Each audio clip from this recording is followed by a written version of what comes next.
Hi friends, welcome to our YouTube channel. Friends, ఈరోజు మన ఛానల్లో టాపిక్ వచ్చేసి మీరు ఇక్కడ చూస్తున్నారు కదా, మనకి క్లాస్ డి చిన్న యాంప్లిఫైర్ బోర్డ్ ఫ్రెండ్స్ ఇది, ఓకేనా. సో దీని గురించి కొన్ని డీటెయిల్స్ అయితే తెలుసుకుందాం ఈ వీడియోలో. మనం ఎక్కువ ఈ యాంప్లిఫైర్ని ఎక్కడ యూజ్ చేయొచ్చు, ఈ బోర్డ్ని, అదేవిధంగా మన దీని కనెక్షన్ డీటెయిల్స్ అనేది ఏ విధంగా ఉంటాయనేది అయితే నేను ఈ వీడియోలో కంప్లీట్గా అయితే చెప్తాను, ఓకేనా. స్కిప్ చేయకుండా చూడడానికి ట్రై చేయండి, మీకు దీనికి రిలేటెడ్ కనెక్షన్స్ డీటెయిల్స్ అయితే క్లారిటీగా అయితే అర్థమవుతాయి. అదేవిధంగా మన ఛానల్ ఇంకా సబ్స్క్రైబ్ చేసుకోకుండా చూసుకుంటున్న వాళ్ళు ఎవరైనా ఉన్నట్లయితే సబ్స్క్రైబ్ చేసుకొని డైలీ అయితే ఫాలో అవుతున్నాను ఫ్రెండ్స్, ఓకే. సో ఇప్పుడు ముందుగా ఇక్కడ మీకు చూపిస్తున్నాను, చూడండి ఇక్కడ ఈ బోర్డ్స్ ఉన్నాయి కదా ఇక్కడ. సో ఈ బోర్డ్స్ ఏంటి అని అంటే మనకి class D mini stereo amplifier boards friends. ఇక్కడ మీరు చూడొచ్చు, మనకి ఇది స్టీరియో అని చెప్పాను కదా, 15+15 వాట్స్ అవుట్పుట్ అయితే రావడం జరుగుతుంది, ఓకేనా.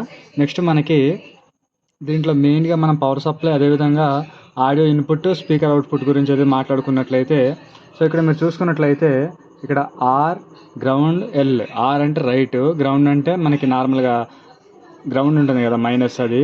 నెక్స్ట్ ఎల్ అంటే లెఫ్ట్, మనకి ఇన్పుట్, ఇది ఆడియో ఇన్పుట్, మనకి right input, left input, ground, ఓకేనా. గ్రౌండ్ రెండింటికి కామన్గా అయితే ఉంటుంది, రైట్ కానీ లెఫ్ట్ కానీ కామన్గా అయితే ఉంటుంది. ఇక్కడ మన ఇన్పుట్ అనేది కనెక్ట్ చేసుకోవాల్సి ఉంటుంది, ఓకేనా. ఈ ఇన్పుట్ అనేది మనం డైరెక్ట్గా కనెక్ట్ చేసుకున్న ప్రాబ్లం లేదు అని అంటే మనం బీటీ బోర్డు ఉంటుంది కదా, బేస్ టేబుల్ బోర్డు, అక్కడ నుంచి వచ్చిన అవుట్ అయినా సరే కనెక్ట్ చేసుకున్న ప్రాబ్లం అయితే ఉండదు, మనకి బేస్ టేబుల్ కంట్రోల్ కూడా ఉంటుంది, ఓకే. నెక్స్ట్ ఇక్కడ మీరు చూసుకున్నట్లయితే మనకి డీసీ వోల్ట్ ఇటు సైడ్ వచ్చేసి మైనస్, అదేవిధంగా ఇటు మనకి ప్లస్ సింబల్ కనిపిస్తుంది కదా, అక్కడ ప్లస్. మనకి ఇక్కడ దీని ఆపరేటింగ్ వోల్ట్ వచ్చేసి మినిమం 8 volts నుంచి మ్యాక్సిమం 24 volts వరకు అయితే ఇదైతే వర్క్ అవ్వడం జరుగుతుంది, ఎటువంటి ప్రాబ్లం లేకుండా, ఓకేనా.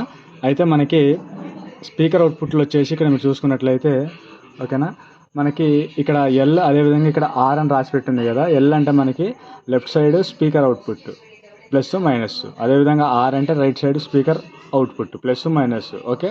సో ఇది దీనికి సంబంధించిన కనెక్షన్ డీటెయిల్స్ ఫ్రెండ్స్.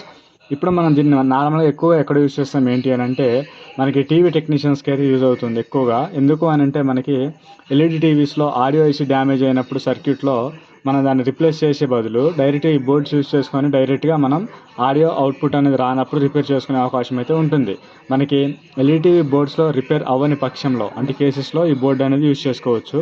అయితే మనకి ఈ బోర్డు ఎల్ఈడి టీవీస్ కనే కాదు, సిఆర్టీ టీవీ కూడా యూజ్ చేసుకోవచ్చు ఫ్రెండ్స్.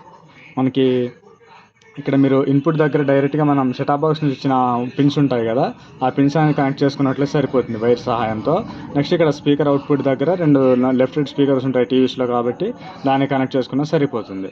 ఆ విధంగా టీవీకి కాదు అనుకుంటే నార్మల్గా స్మాల్ అంటే మనకి మినీ యాంప్లిఫైర్ కూడా తయారు చేసుకోవచ్చు. లేకపోతే మనం ఛార్జింగ్ పెట్టి యూజ్ చేసుకుంటాం కదా, ఐప్యాడ్ టైప్, అటువంటి చిన్న ఆడియో యాంప్లిఫైర్ లాంటిది, లేకపోతే ఐప్యాడ్ టైప్ ఏదైనా సరే సింపుల్గా అయితే తయారు చేసుకోవచ్చు. ఎందుకు అని అంటే మనకి చాలా కంఫర్టబుల్ డిజైన్, అదేవిధంగా చాలా చిన్నగా అయితే రావడం జరిగింది.